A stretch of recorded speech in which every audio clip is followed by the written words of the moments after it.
Halo, Assalamualaikum warahmatullahi wabarakatuh. Ketemu lagi dengan kakak di channel Areska dan kita masih nongkrong di kedai Math00 untuk belajar matematika. Dalam video ini, kakak akan menjelaskan tentang ukuran penyebaran data tunggal. Sekurang-kurangnya akan ada 6 ukuran, akan ada 6 pengukuran pada ukuran penyebaran. Yang pertama dari jangkauan, kemudian hamparan, simpangan kuartil atau istilah lainnya adalah jangkauan antar kuartil, kemudian simpangan rata-rata, kemudian varians atau ragam, dan yang terakhir adalah simpangan baku atau standar deviasi. Nah, dalam video ini hanya akan menjelaskan tentang rumusnya ya. Jadi kakak tidak akan memberikan tips dan trik bagaimana cara menghafalkan rumusnya. Di sini hanya memaparkan rumus-rumus bagaimana untuk mencari pengukuran pada ukuran penyebaran data. Nah, kita bahas satu persatu dulu. Jangkauan. Jangkauan itu, kalau kalian bayangkan yang namanya jangkauan itu adalah berapa panjang kita menjangkau ya dari titik ini ke titik ini gitu kan. Ilustrasinya sepertinya seperti itu ya. Jadi kalau data kamu urutkan gitu dari yang terkecil hingga yang terbesar, yang terkecil kita beri nama X1, terbesarnya kita beri nama X2, maka yang namanya jangkauan itu selisih dari data terkecil ke data terbesar. Nah, itu namanya jangkauan. Kita tulis C sama dengan X2 dikurangin X1 gitu ya. Dimana X2 itu adalah data terbesar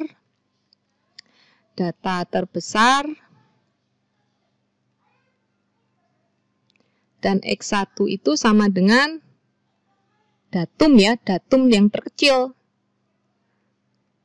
Nah, lebih tepat ini bukan data, tapi datum ya, datum terbesar, datum terkecil.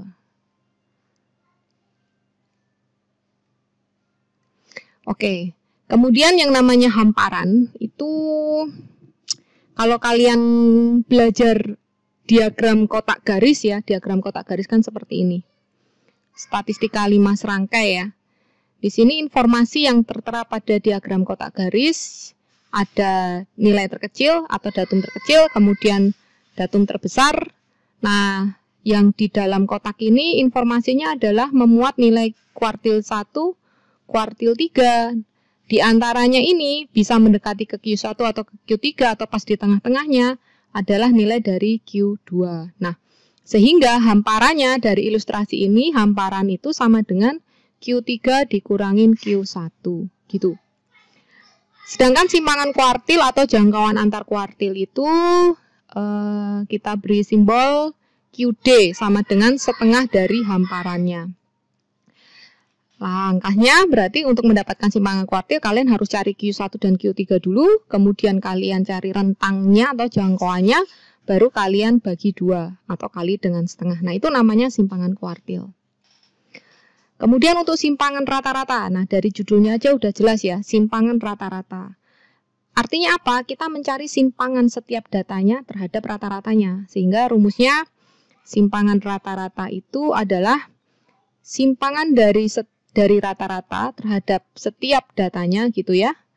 Nah, namanya simpangan atau jarak itu kan nggak ada yang negatif, kita beri tanda mutlak, kemudian kalian jumlahkan dibagi dengan banyaknya data. Nah, ini simpangan rata-rata. Lalu yang namanya ragam atau varians. Ragam atau varians itu untuk menentukan berapa besar variansi dari data tersebut ya. Cara mencarinya hampir mirip dengan cara mencari simpangan rata-rata. Ragam atau varians sama dengan sama persis ya, kalian cari dulu simpangannya setiap data dengan rata-ratanya, kemudian kalian kuadratkan, lalu dijumlah dan dibagi dengan banyaknya data. Nah, ini cara untuk menentukan varians. Kayak begitu. Nah, yang terakhir menentukan simpangan baku atau standar deviasi. Menentukan simpangan baku atau standar deviasi itu gampang. Lambangnya apa ya? Lambangnya STD aja ya. STD def gitu. Sama dengan akar dari varians. Sudah selesai. Rumus yang akan kita gunakan ini saja. Nah, ini kakak serahkan kepada kalian gimana caranya kalian menghafalkan ini. Tapi kalau kalian bisa memahami bagaimana cara menentukan atau apa maksud dari istilah ini atau fungsi dari pengukuran ini, maka kalian mudah untuk mengingatnya ya. Ini nomor 1 jangkauan, nomor 2 hamparan, nomor 3 simpangan kuartil, nomor 4 simpangan rata-rata, nomor 5 ragam atau varians, nomor 6 adalah standar deviasi. Kita langsung contoh saja. Nah, ini ada contoh. Diberikan suatu data, datanya sedikit saja ya, karena contoh 2, 3, datanya adalah 2, 3, 6, 8, 11 gitu. Datanya ada berapa ini banyaknya? 1, 2, 3, 4, 5 ya. Banyaknya data ada 5. Nah, kita tulis N sama dengan 5. Kemudian kita diminta untuk menentukan jangkauan. Nah, tulis ulang saja lah. Ya, data ya. Data. Ini ada 3, 6. Oh, salah nulisnya. Mulai dari 2 ya. 2, 6. Alah. Siang-siang ngantuk. 2, 3, 6, 8, dan 11. Nah, ini datanya. Dari sini terlihat yang sudah urut datanya. Yang terpenting itu sudah urut. Kemudian yang terkecil datumnya 2 dan yang terbesar datumnya adalah 11. Sehingga dengan mudah kita bisa menentukan nilai dari jangkauannya ya. Jangkauan sama dengan yang terbesar dikurangin yang terkecil, gitu kan. Nah, 11 kurang 2 sama dengan 9. Nah, ini jangkauannya, ada 9. Kemudian yang B, hamparan ya. Hamparan. Hamparan itu Q3 dikurangin Q1 gitu. Nah, Q3-nya yang mana ya kalau seperti ini dan Q1-nya yang mana ya? Tentu kita sedikit coret-coretan dulu di sini. Coret-coretannya kakak pakai pensil warna biru. 2, 3, 6, 8, 11. Kita pastikan data sudah urut ya, sudah urut ya. Kemudian karena kebetulan datanya tunggal dan banyaknya sedikit, maka untuk menentukan Q1, Q2 dan Q3 itu kita menggunakan cara manual saja. Nah, cari dulu yang di tengah-tengah ya. Nah, ini tengah-tengahnya. Berarti yang ini adalah Q2 karena tengah-tengah kan. Lalu di sini ada sayap kanan dan sayap kiri ya, kalau kakak bilang ya. Ini sayap kiri, yang ini sayap kanan. Nah, tengah-tengah sayap kiri, itulah yang namanya Q1. Tengah-tengah sayap kiri, ini namanya Q1. Tengah-tengah sayap kanan, ini namanya Q3. Oke. Di sini berarti Q1 sama dengan di antara 2 dan 3 ya. Cukup caranya 3 ditambah 2 bagi 2.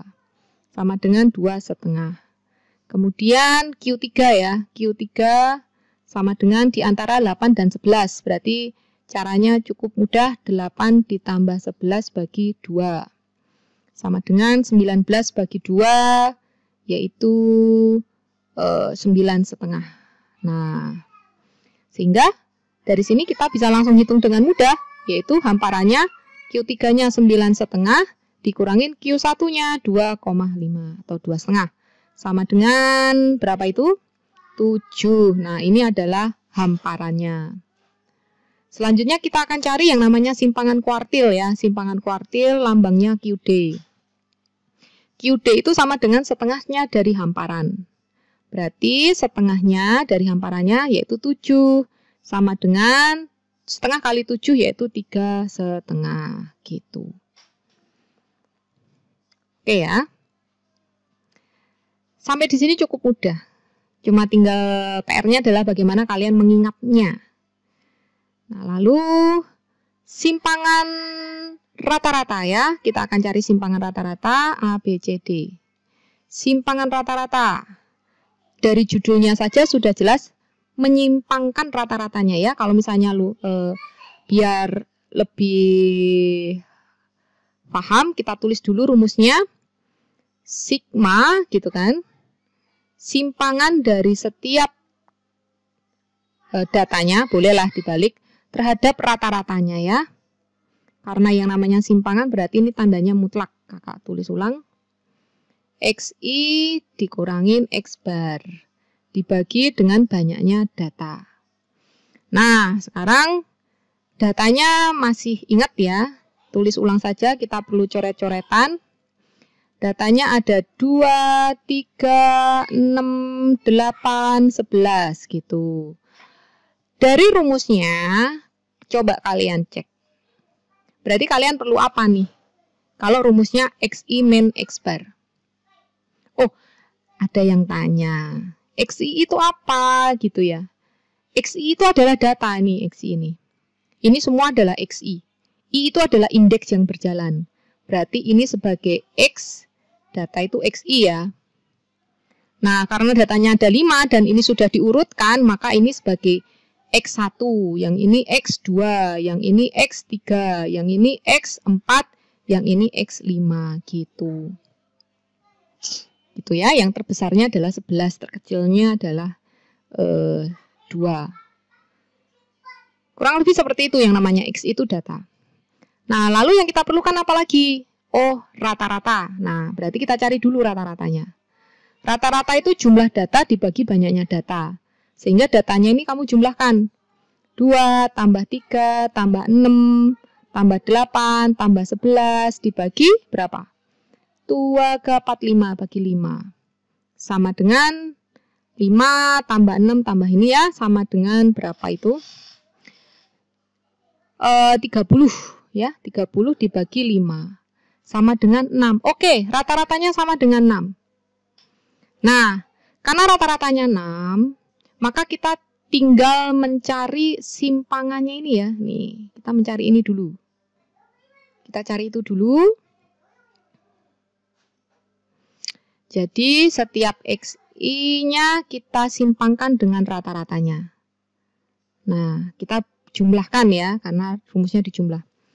Data yang pertama kan 2, ya kan? Rata-ratanya kan 6. Berarti simpangannya berapa? Ya antara 2 sampai 6 itu berapa? 4 ya.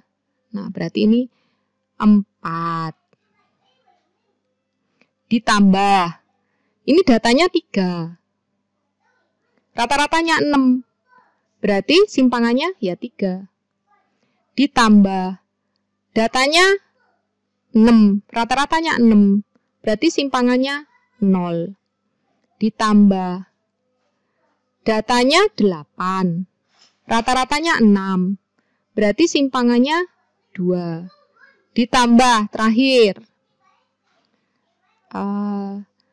Datanya 11. Rata-ratanya 6. Berarti simpangannya ada berapa ya? Tinggal 11 kurang 6 ya 5. Nah, perhatikan di sini tidak ada yang negatif. Kalau kalian menemukan selisihnya negatif ya kalian mutlakkan. Kalian jadikan positif. Karena yang namanya jangkauan, jarak itu kan nggak ada yang negatif ya. Nah, ini kamu jumlahkan berapa itu? 4 tambah 3 tambah 2 tambah 5. 7 tambah 7, 14 ya. Oh, sama dengan 14. Nah, ini rentang ya, jangkauan antara rata-rata dengan datanya. Lalu yang namanya simpangan rata-rata, ya udah tinggal kita masukkan ke rumusnya ya. Ini berarti tinggal 14 dibagi banyaknya data 5. Udah selesai. Ini namanya simpangan rata-rata. Gitu. Gampang ya. Nah, kemudian kita akan mencari varians. Varians atau ragam. Varians ya, B, C, D, E ya. Varians. Varians itu rumusnya sigma XI dikurangin X bar kita kuadratkan dibagi dengan N. Nah, dari rumusnya ini cukup jelas. Tadi kan kalian sudah mencari simpangannya ya. Yang kita perlukan hampir sama dengan yang namanya rata-rata, yaitu data dan rata-ratanya. Nah, sekarang cara mengaplikasikannya adalah begini. Ini sigma XI dikurangin X bar kita kuadratkan. Tadi kan kalian sudah mendapatkan simpangannya ini ya, nih, ya kan? Nah, kita kuadratkan itu. Berarti 4 kuadrat. Ditambah, nih. Ya. Ditambah 3 kuadrat. Ditambah 0. 0 kuadrat. Ditambah. Nih. 2 kuadrat. Ditambah. Terakhir ya, karena banyaknya data cuma 5. Nih. 5 kuadrat. Sama dengan 16 ditambah 9 tambah 0 tambah 4 ditambah 25. Nah, sama dengan 25 ditambah 29 berarti 54. Nah, ini apa simpangan kuadratnya. Sehingga yang namanya varians atau ragam, kakak geser dikit lagi. Yang namanya varians atau ragam sama dengan hasil penjumlahannya tadi 54 kan? Nih, kamu bagi dengan banyaknya data ada 5. Nah, inilah variansinya. Cukup besar. Karena kalau kita lihat datanya ini kan besar, sangat bervariasi ya. Ada 2, ada 3, 6, 8, 11 dan masing-masing tidak ada yang saling mendominasi. Nah, terakhir ya, ini A, B, C, D, E. Ya, ini E. Berarti sekarang F. Yaitu, ini geser lagi kalau gitu. F. Standar deviasi. Atau simpangan baku. Lambangnya gimana ya? Ini standar dev gitu aja deh. Sama dengan apa rumusnya? Akar dari variansi. Nah, variansinya tadi kan sudah ketemu. Yaitu 54/5 kan? Sehingga standar deviasi sama dengan akar 54 dibagi 5 gitu. Cukup selesai. Nah, kalau kalian ingin menyederhanakan ya bolehlah. 54 itu, akar 54 ini ya. Akar 54 itu bisa kita sederhanakan gitu. Dengan, kalau 54 kita faktorkan kan 9 sama 6 ya. 9 kali 6 kan. Nah, ini masing-masing kita akarkan. Gitu ya ceritanya. Nah, sehingga hasilnya sama dengan akar 93, akar per akar 5, ini akar 6. Nah, tinggal kita rasionalkan penyebutnya. Akar 5 per akar 5. Sama dengan 3/5 akar 30. Nah, demikianlah standar deviasi dari data yang tadi. Gitu. Cukup mudah. Selama kalian mengerti bagaimana cara mengimplementasikan rumus ini untuk mencari pengukuran pada ukuran penyebaran statistika deskriptif ya. Buat kakak, yang penting kamu paham. Kemudian, oke, kapan-kapan mungkin kakak akan bercerita aja fungsi dari masing-masing pengukuran ini untuk apa di dalam statistika deskriptif. Gitu. Terima kasih buat kalian yang sudah menyimak video ini dari awal sampai akhir. Mudah-mudahan bermanfaat. Dan buat kamu yang memang ada pertanyaan, silahkan beri pertanyaan di kolom chat atau bisa menghubungi Alreska di sosial media mana saja. Dan kalau kakak bisa menjawab, maka akan kakak jawab. Kalaupun memang belum bisa terjawab, ya kita diskusi saja sifatnya. Thank you. Sampai ketemu di video selanjutnya. Wassalamualaikum warahmatullahi wabarakatuh.